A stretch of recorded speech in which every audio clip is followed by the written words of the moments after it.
अम्मी याद आ रही है। मुझे भी अम्मी याद आती है। माँ हंसी ही ऐसी है कि औलाद की हर सांस में बसती है। और मुझे भी अपनी अम्मी बहुत ज़्यादा याद आ रही हैं। हमारे यहाँ पे मदर्स डे गुज़रा। वैसे तो हर टाइम ही हम अपनी माँओं को, अपने प्यारों को याद करते रहते हैं, लेकिन जब कोई स्पेशल ओकेजन होता है ना, तो फिर बहुत ज़्यादा याद आती है। और हम अपनी लाइफ में इतने बिज़ी होते हैं, इतने बिज़ी होते हैं कि हम ना उस तरफ ही नहीं जाते कि हम ये सोचें कि हमें कौन याद आ रहा है, कौन याद नहीं आ रहा। और कुछ लम्हे ऐसे होते हैं ना जिसमें आप वीक पड़ जाते हो, आपको इतनी ज़ोर की याद आती है, इतनी ज़ोर की याद आती है ना कि आपसे रहा नहीं जाता। कल मेरे साथ भी ऐसा हुआ कि मैं बैठी हुई थी यहाँ पे आराम से, तो मुझे ना इतना दिल किया कि मैं अपनी अम्मी को आवाज़ें दूँ, जैसे अम्मी अम्मी अम्मी अम्मी, हाँ ऐसे। और मैंने बहुत ज़्यादा आवाज़ें भी दी और फिर मैं काफ़ी ज़्यादा रोई। और फिर मैं यही सोच रही थी कि हम ना अपने आप को झुठलाते ही रहते हैं, अपने आप को इतना बिज़ी रखते हैं, कभी एक काम में, कभी दूसरे काम में, कभी बच्चों में, कभी बाहर के कामों में, ताकि हमें अम्मी अब्बू मतलब अपने बहन भाई याद ना आए। आप पाकिस्तानियों को जो अपने माँ बाप के पास रहते हैं, ज़ाहिरी बात है आप लोगों को भी बहुत याद आते होंगे, लेकिन हम परदेशियों को ना कुछ ज़्यादा ही याद आते हैं। आपका दिल घबराता होगा हफ्ते बाद, 10 दिन बाद, महीने बाद, चले 2 महीने बाद, लेकिन हमें मिलने के लिए ना सालों इंतज़ार करना पड़ता है।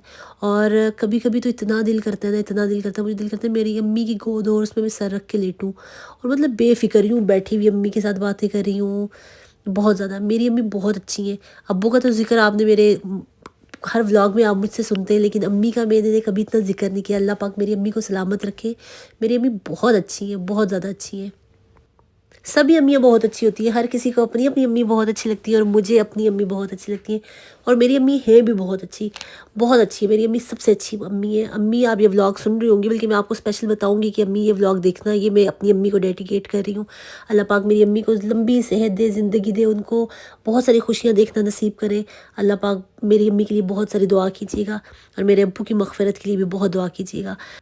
अच्छा, इस मामले में मैं काफ़ी एक्सप्रेसिव हूँ। अक्सर लोग होते हैं ना, कहते हैं कि हम अपने अम्मी या अब्बू को ये कह नहीं सके कि आप हमें अच्छे लगते हैं, हम आपसे प्यार करते हैं, लेकिन मैं अल्लाह का शुक्र है मुझे इसका जो होता है ना गिल्ट नहीं है। मैं अपने अब्बू को भी काफ़ी अब्बू को कहती थी कि अब्बू आप मुझे बहुत अच्छे लगते हैं, और अभी तक मैं मतलब मेरी बातों में आपको अब्बू की बातें मिलती हैं।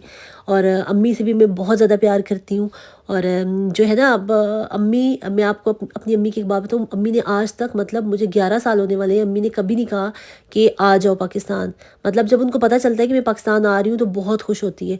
और मैं इस बात पे ना अक्सर अम्मी से कहती हूँ, अम्मी आप कभी कहती नहीं है कि आ जाओ, कब आओगी, ऐसे नहीं कहती। तो मुझे अम्मी ने आगे से पता है क्या कहा? अम्मी ने कहा कि अगर मैं तुम्हें ऐसे कहूँगी कि आ जाओ तो तुमसे वहाँ पे रहना मुश्किल होगा, इसलिए मैं तुम्हें नहीं कहती कि तुम आओ। वरना अगर तुम्हें ये भी पता चले कि तुम्हारी माँ तुम्हें कितना याद करती है, तो तुमसे वहाँ पे रहना मुश्किल होगा। तुम्हें हर टाइम यही होगा कि कब मैं वापस पाकिस्तान जाऊँ, कब मैं वापस पाकिस्तान जाऊँ।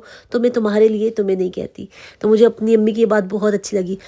अच्छा, आपके अंदर ना पेरेंट्स की तरफ से कुछ खूबियाँ ख़ामियाँ आपके अंदर इनहेरिट होती हैं, तो कमेंट सेक्शन में ज़रूर बताइएगा कि आपके अंदर आपकी अम्मी की तरफ से कौन सी बात आई, अब्बू की तरफ से कौन सी बात आई जो रिजेंबल करती है आपकी और आपके पेरेंट्स के दरमियान। और मैं ये काम करूँगी, अपने बहन भाइयों से पूछूंगी, अच्छा बताओ मुझ में कौन सी ऐसी बात है जो अम्मी में है या अब्बू में थी, वो कौन सी ऐसी बात तुम लोगों को लगती है। तो फिर मैं आपको अगले व्लॉग में बताऊँगी कि मुझ में कौन सी बात है। तो आपने कमेंट सेक्शन में मुझे ज़रूर बताना है कि आप में कौन सी ऐसी आदत है या कौन सा ऐसा आपका फेस फीचर है जो आपको अपने अम्मी अब्बू की तरह है। मेरी दुआ है कि अल्लाह पाक जिस जिसकी अम्मी हयात है उनको सेहत दें, ज़िंदगी दें, और आप लोगों को अपने वालिदैन के लिए बाइस फ़ख्र और बाइस खुशी का सबब बनाए। और जिनकी अम्मी या अब्बू इस दुनिया से जा चुके, अल्लाह पाक उनकी मग़फ़िरत फ़रमाए। और आप लोग भी ज़रूर दुआ कीजिएगा जो लोग इस दुनिया से जा चुके हैं उनके लिए, और जो हयात है उनकी सेहत ज़िंदगी के लिए दुआ कीजिएगा। अब आते हैं अपने व्लॉग की तरफ। आप लोग देख रहे होंगे मैं बार बार ब्लाइंड्स खोल रही हूँ, बंद कर रही हूँ। नई नई चीज़ का ना ऐसे ही इंसान को शौक होता है। असल में यहाँ पे ये हमारा जो वेगोंदा है, इसका सारा आपको पता है, ये ग्लास है इधर, और इसमें यहाँ से व्यू बाहर बहुत ही अच्छा नज़र आता है। लेकिन मसला ये था कि हमारे ना गर्मियों में जो थोड़ी बहुत धूप आती है ना, वो काफ़ी ज़्यादा तेज़ होती है, और उस धूप की वजह से हमारे जो सोफ़ा है ना, उसका कलर काफ़ी फेड हो गया है। तो हमने क्या किया कि यहाँ पे ये ब्लाइंड्स लगवा लिए सारी तरफ, एक्सेप्ट 2 जो राइट साइड पे हमारे डोर्स हैं उनको छोड़ के बाकी हर तरफ हमने ब्लाइंड्स लगवा लिए। उससे ये हो गया कि धूप जो है हमारी मर्ज़ी के मुताबिक आएगी, मतलब जब हमें धूप नहीं चाहिए हम ब्लाइंड को नीचे कर लेंगे और हमारा जो है वो शेड बन जाएगा। और सर्दियों में भी ये फ़ायदा होगा कि हमारा ये पूरा कवर होगा, इससे जो ठंड है ना वो भी अंदर नहीं आएगी। और वैसे भी यहाँ पे हीटर लगा हुआ है तो ये इसका काफ़ी अच्छा टेम्परेचर सेट हो जाएगा। और ये मुझसे मेरे पिछले व्लॉग में एक सब्सक्राइबर ने मुझसे पूछा था कि हमने कौन सी कंपनी के लगवाए, तो ये उनका नाम है लोकैप वैग, और ये मैं उनका नाम यहाँ पे डाल रही हूँ। मैंने काफ़ी जगहों से देवी ली थी लेकिन इनकी सबसे अच्छी लगी। अच्छा, इनकी सबसे रीज़नेबल थी, बाकी तो हमें आपके 5000 4500 इस तरह की देवी मिल रही थी, लेकिन इनका जो आप कहें कि मैक्सिमम 2500 यूरोज़ में हमारे सारे साइड पे जो है वो ब्लाइंड्स लग गए। और अभी मैं आ चुकी हूँ अंदर काम करने के लिए, और काफ़ी दिनों के बाद मैंने ये वाली जो हमारी विंडो है ये ओपन की है, इस वजह से कि हमारे जो नेबर्स हैं ना, जिनके अभी मैं आपको बता रही हूँ, वो हमारा घर यूज़ कर रहे हैं, वो अपने रेनोवेशन करवा रहे हैं घर में, वो भी ऐसे वेगोंदा बनवा रहे हैं अपना, तो उसकी वजह से वो हमारा घर यूज़ कर रहे हैं। हमारा ये है कि एक साइड पे गैराज है और दूसरी साइड पे ना ओपन एरिया है, और वहाँ पे एक डोर है, तो वहाँ से इजीली आप ना हमारे गार्डन से गुजर के अपने घर जा सकते हो। तो उन्होंने हमसे रिक्वेस्ट की कि हम आपका गार्डन यूज़ कर लें, तो हमने कहा हाँ जी। उस डोर का मसला था, वो ओपन नहीं होता था, तो इसने कहा मैं खुद ही कर लूँगा, तो बस हमें अलाउ कर दो। हमने अलाउ कर दिया। और अब आजकल क्या सीन है कि पहले सारी दीवार टूटी हुई थी और अब जो है ना वो दीवार बन गई है। अच्छा, आधा काम इन्होंने खुद किया। जब ये आधा काम खुद कर रहे थे ना, तो इनकी सारी फैमिली जो है ना, सारी फैमिली आई हुई थी इनकी हेल्प करवाने के लिए, तो मुझे इतना अच्छा लगा। और मैं यहाँ पे बैठे ये सोच रही थी कि हमारे पाकिस्तान में हम कहते हैं कि फैमिली सिस्टम स्ट्रॉन्ग नहीं है, ये नहीं है, वो नहीं है। मुझे लगता है कि अब हमारा ज़्यादा वीक हो गया है family system as compare to इन लोगों के। और सारे मतलब उनके बच्चे भी आए हुए छोटी छोटी चीज़ों में हेल्प करवा रहे, चीज़ें उठाने में, रखने में, और वो देख के काफ़ी ज़्यादा अच्छा लग रहा था। अच्छा, मोस्टली सफाई में शाम में करती हूँ, और अभी खैर सुबह के टाइम मैंने डस्टिंग की, बच्चों को स्कूल से लेके आई, और जहाँ पे ये ताहिरा बाजी के पराठे थे इन्होंने मेरी बड़ी हेल्प की।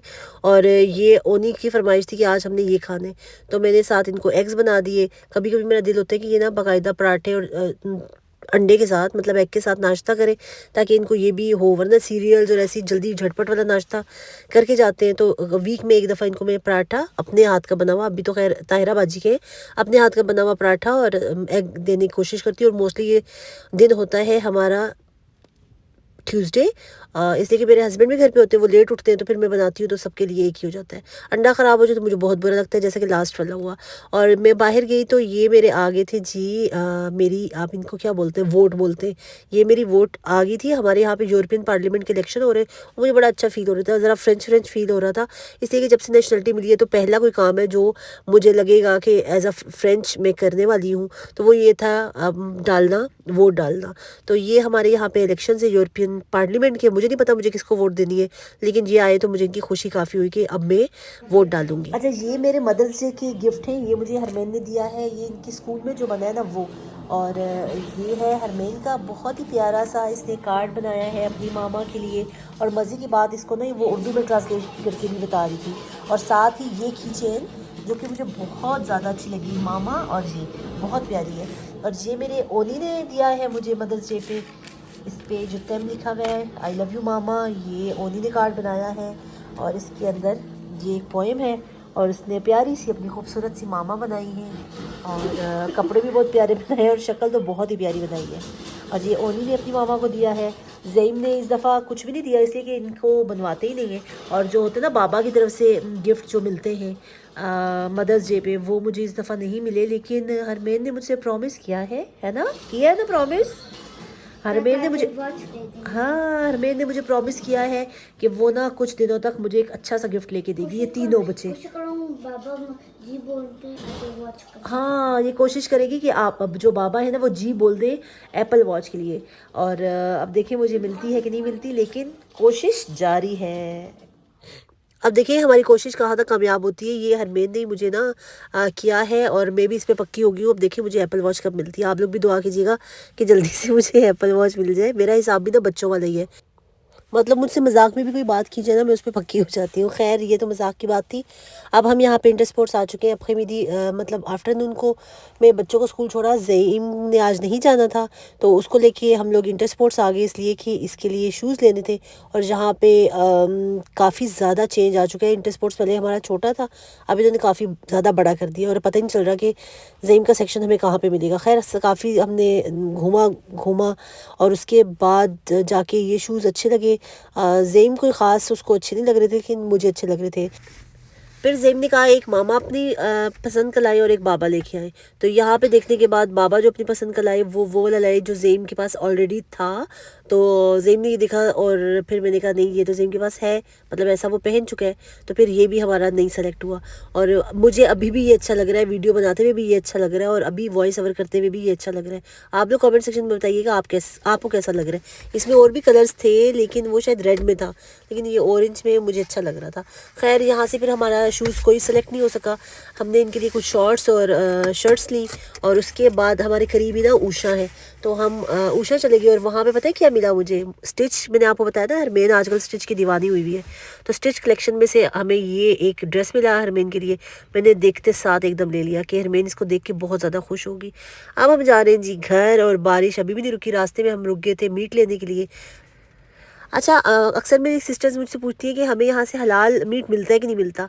असल में हमारे पास पाकिस्तानी नहीं है इतने ज़्यादा, लेकिन अब वो भी काफ़ी हो चुके हैं। हमारे पास अलजायर और मराकश के बहुत ज़्यादा लोग हैं और उन्हीं की शॉप से हम लेते हैं। पाकिस्तानियों की कोई नहीं है, लेकिन अरब लोगों की बहुत ज़्यादा यहाँ पे मीट शॉप्स हैं, तो हम उनसे लेते हैं। तो मेरा आज का व्लॉग इतना ही। आई होप आपको अच्छा लगा होगा। अच्छा लगा तो लाइक ज़रूर कीजिएगा, चैनल पे नए हैं तो सब्सक्राइब कीजिएगा। अपनी दुआओं में रखिएगा याद मुझे, मेरी फैमिली और स्पेशली मेरे अब्बू की मग़फ़िरत के लिए बहुत सारी दुआ कीजिएगा। अल्लाह हाफ़िज़।